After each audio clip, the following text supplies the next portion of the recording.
Welcome to Mindful Objective, the podcast where we take a root cause integrative approach to health that's practical, personalized, and grounded in how your body actually works. I'm your host, Dr. Daniel Sproul, integrative health practitioner and professor. Today's episode is all about your questions. Remember that your body isn't just showing random symptoms, these are patterns. And when you start looking at those patterns through an integrative lens, the body will make more sense to you. As always, this podcast for educational purposes only. We do not diagnose, treat, or cure any illness or disease. Let's get started. Listener question number 1, Melanie, 42 from Chicago. This may be a kind of long-winded question, but I'm struggling. I'm hoping you can help. For the past year or so, I've been trying to feel better, eating cleaner, getting outside, cutting back on alcohol, but I still wake up tired. My skin's been breaking out, and I'm getting this weird, wired feeling at night, even though I'm exhausted. My doctor said my labs are fine, but I feel anything but fine. I don't want to jump into expensive testing unless it's really needed. Can you walk me through what might be happening or what can I start with? Absolutely, Melanie. And thank you so much for your thoughtful question. Everything you're describing, fatigue, skin issues, and being wired tired points to deeper imbalance, even if your labs look normal, right? That's common. We hear that often. In integrative health, we look at patterns. First, wired but tired. At night, often signals dysregulated cortisol rhythms.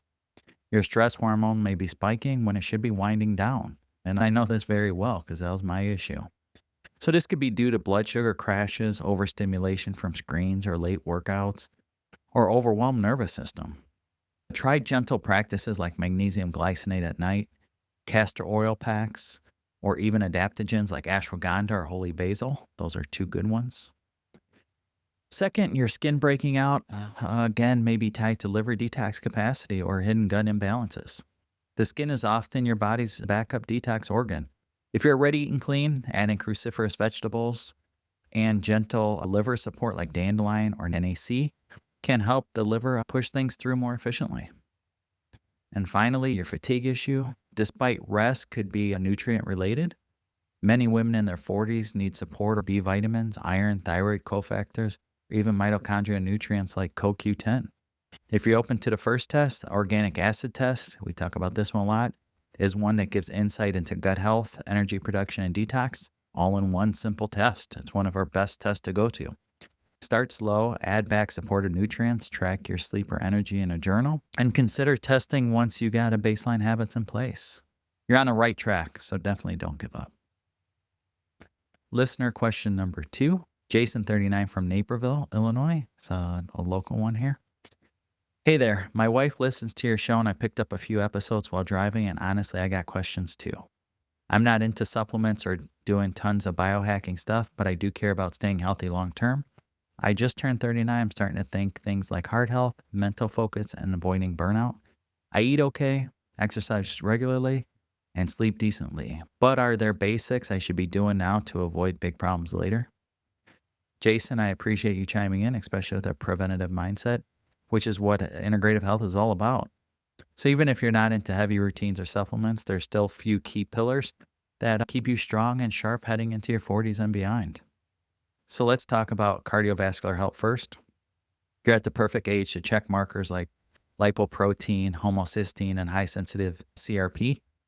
These go beyond typical cholesterol panel and help spot early inflammation and genetic risks. You don't need to wait for problems to test, right? So that's one thing we can do is run those tests through our practice. You may not be able to get them through your physician, but you could definitely run them through us. So feel free to reach out if you need those tests ran. So next, let's focus on your brain and energy support. As testosterone and mitochondria function slowly decline with age, focus on foods rich in healthy fats, omega-3s, pasture-aged eggs, avocados, and also clean protein. One simple daily upgrade, a high-quality omega-3 supplement and magnesium glycinate for recovery, cognition, and stress support. Finally, watch for that creep in stress. So even with good sleep, if your nervous system doesn't get downtime, cortisol can chip away at your focus and motivation. A 20-minute daily walk without a screen or just 5 to 10 minutes of deep breathing can help rewire resilience over time.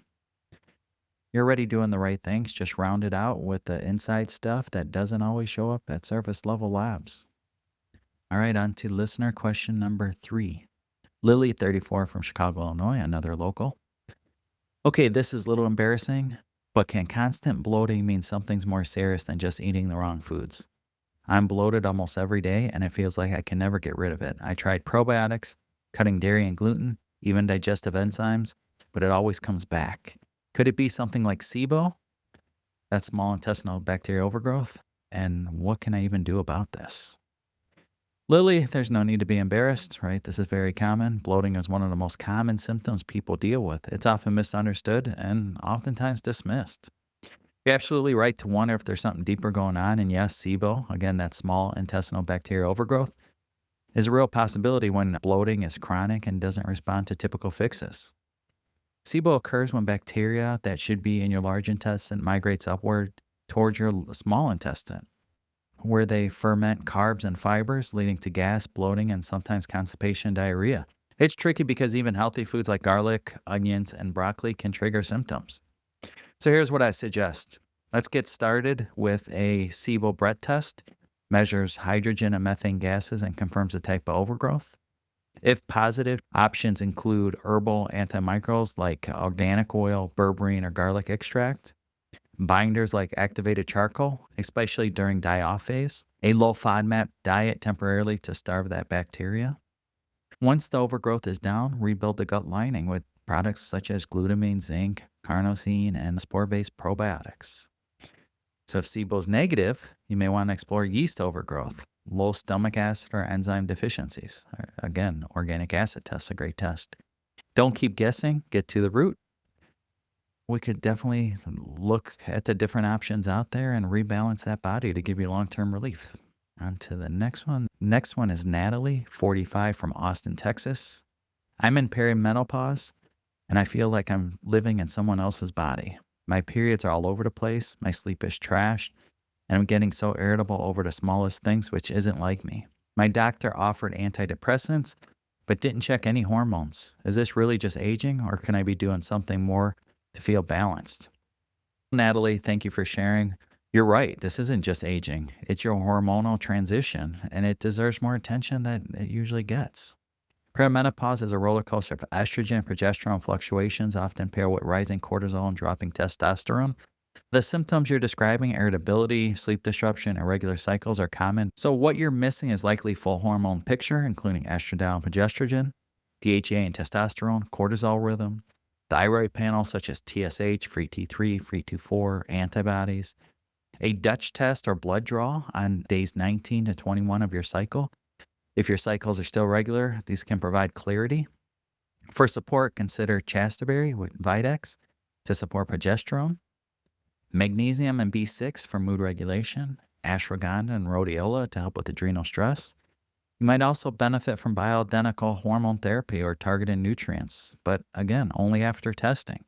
A lot of medical doctors out there right away like to put people on antidepressants or just say they're in perimenopause and they're in menopause and stuff without checking those hormones to actually see that. They're just going based on age, and that's not always the best way to do it. So again, if you need those tests done, do not hesitate to reach out to Mindful Objective and we'll get you on the right path. So again, you're not broken, and this is not all in your head. This is a biological shift, and with the right support, you can feel like yourself again. So we're here to work with you. Listener question number 5, Mark, 50, from Boise, Idaho. I've had high blood pressure for a few years, but I'm still struggling. Is there anything I could do naturally to also help me out besides the medication I'm on? Mark, yep. Medication can be helpful, so it's even life-saving, but it doesn't address root causes. So high blood pressure often comes from a mix of stress, poor nutrient intake, insulin resistance, low potassium, magnesium, or even chronic inflammation. So start with food. Dark leafy greens, avocados, sweet potatoes for potassium, pumpkin seeds, almonds, beans for magnesium.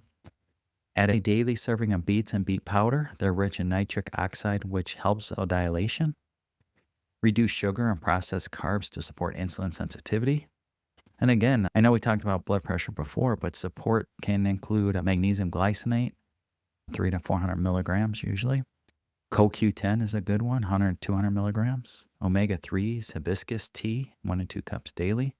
And don't overlook breath work. Even 5 minutes of slow breathing, 4 to 6 breaths per minute, have been shown to lower BP by calming the nervous system. Track your numbers consistently and continue to work with your provider. Listener question number 6, Tasha, 29, from Seattle, Washington. Is it possible for your body to be nutrient deficient even though you're eating healthy?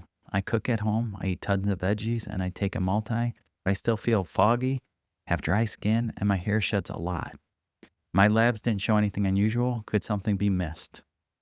Yes, Tasha, absolutely. Eating healthy is a solid foundation, but even clean diets can fall short, especially in today's depleted soil and modern stressors. Dry skin, hair shedding, and brain fog are often signs of low B vitamins. This could be especially for biotin, B12, and folate. Omega-3 deficiency, low iron or ferritin, zinc or selenium deficiencies. Multivitamins can help, but many don't contain bioavailable forms, meaning your body can't use them efficiently. Look for methylated Bs like methylfolate, chelated minerals, and omega-3 from fish oil or algae. Also consider absorption. Low stomach acid or gut inflammation, even if it's silent, can block nutrient uptake. If you had long-term stress, use antacids, or had antibiotics, this could be contributing to your issues. Function tests like organic acid tests or micronutrient panel can uncover the gaps. In the meantime, rotate your foods like liver, oysters, walnuts, sardines, and pumpkin seeds. You may be doing all the right things. Your body might just need a little extra help absorbing them. So that was the last question. So let's wrap up this episode of Listener Question and Answers. So a reminder, this podcast is for informational purposes only. This podcast is for informational purposes only and does not constitute medical advice. Nothing discussed is intended to diagnose, treat, or cure or prevent any illness or disease. Always consult your qualified healthcare provider before making any health decisions or changing your routine. So a reminder that the symptoms are your body's early warning systems. And when you understand what those signals really mean, you're no longer guessing. You're guiding your health journey with clarity, not confusion.